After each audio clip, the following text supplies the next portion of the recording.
நம்ம நாட்டில் மண் இருக்குது, தண்ணி இருக்குது, பசுமை மட்டும் இல்லையே. பசுமையை உருவாக்குறது நம்ம கையில் தான் இருக்குது. அதுக்கான முதல் அடியை நாம் தான் எடுத்து வைக்கணும். எப்படி மிஸ் நம்ம பசுமையை உருவாக்க முடியும்? நம்ம பசுமை தோட்டம் ஆரம்பிப்போமா?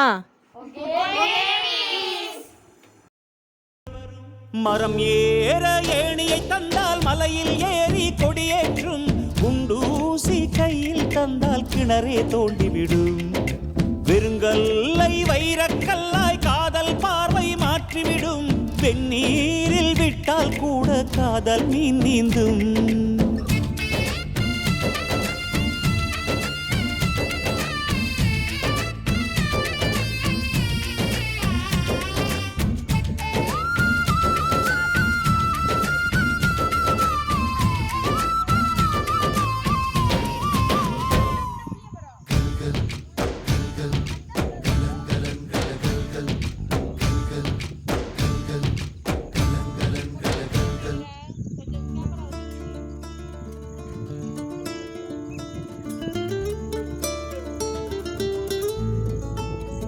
வளமான இந்தியாவை நம்ம கிராமத்துலேருந்து நம்ம தொடங்கியிருக்கோம் மிஸ்.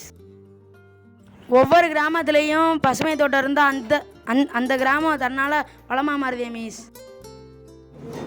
சிறிய விஷயங்கள் தான் பெரிய மாற்றத்தை உருவாக்கும் அப்படின்றதுக்கு நம்ம கிராமம் தான் எடுத்துக்காட்டு. சின்ன விஷயம் ஒரு மிகப்பெரிய மாற்றத்தை உண்டு பண்ணியிருக்கு. பசுமை நிறைந்த இந்தியா தான் உண்மையிலேயே